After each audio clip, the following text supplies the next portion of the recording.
набързо само да ви се покажа пак.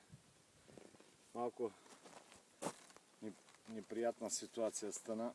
Там на предния клип, дето ги броих заедно с вас, ги вадих от джоба на Елека, беха 10. А под шишето на кучето на водата е имало още един и сега обзор е ги 10.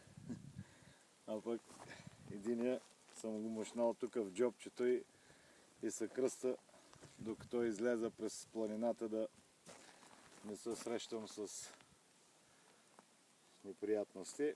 Не съм привърженик на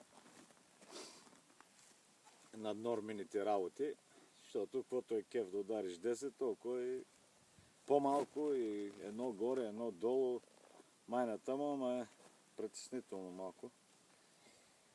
Не съм го направил умишлено. И така. От тук си отивам. Кученцето, камиона. Раничко. Сега видях времето. По-раничко от шутинг тайма, половин час, браво. Защото не можах да хода като миналия път горе във високото, да си чупа кокалите от ходене.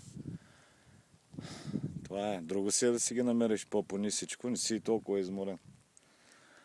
Ами, това беше, момчета.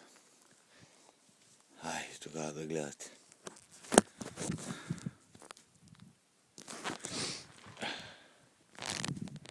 Не мога да изгаса с тези ръкавици.